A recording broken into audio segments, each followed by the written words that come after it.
Welcome sa Network Enthusiast PH. At ngayon guys, nasa computer tayo ngayon kasi gagawa tayo ng mga video tungkol sa mga promos ng mga telcos or ISP natin para mas mapaliwanag pa natin kung paano sila gumagana at saka yung mga mechanics nila. Kasi po may saktong-sakto po meron pong question dito ang ating viewer na si Sinanpia4210. Shout out sa'yo. Ang tanong po niya sa promo ng dito is after makonsume po yung sa 790 na free 4G, bakit di na makakonect? Only naman po siya ng 100 Mbps. So yung tinutukoy niya po dito, yung freebie po, once na-activate niyo na po yung inyong home Wi-Fi na 5G na SIM card, yung only 5G na 790 po na freebie yung kanyang tinutukoy.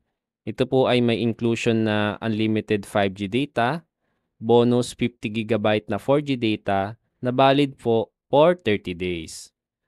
Ang sabi niya po is unlimited daw po siya.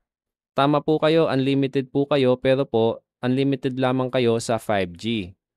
Ngayon po, ang suspetsa ko po, ang inyong area po ay walang 5G or hindi 5G ready. Or kung may 5G man, hindi niya nasagap. Kaya nag-kick in yung 4G. Ngayon, ito pong 50 GB ng 4G data allowance na to, once naubos niyo yung 50 GB na yan, mawawala na po yung buong promo nyo kahit po unlimited kayo sa 5G. Kasi nga po, unlimited lang po dito is yung 5G.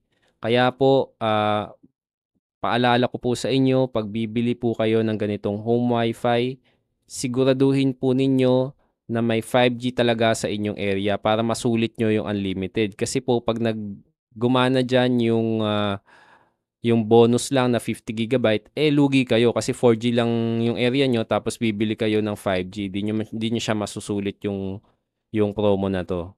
Kaya naman po, kung malayo naman kayo sa inyong sa mga 5G towers, pwede kayong magkabit ng ng mga external antenna para mas makasagap pa kayo. O kaya naman, kung may 5G naman talaga sa area nyo at hindi masagap, ilagay nyo po yung inyong routers hindi po sa mga kulob na lugar.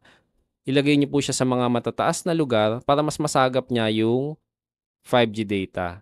Para hindi po makonsume yung 50 GB. Kasi yan po yung iingatan nating maubos kasi mawawala po yung ating promo. Okay? So, I hope po na-explain ko po sa inyo itong promo na ito. At kung gusto nyo pong mag-avail nito at kung meron na kayong home Wi-Fi, pwede nyo po yung mabili sa Dito app.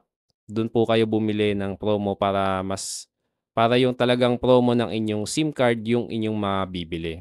Okay po. So, I hope nagustuhan niyo po itong ating topic. Kung nagustuhan po ninyo, mag-like po kayo, mag-subscribe, at i-click yung bell icon kasi malaking tulong yan para masuportahan yung channel natin. Salamat sa panonood.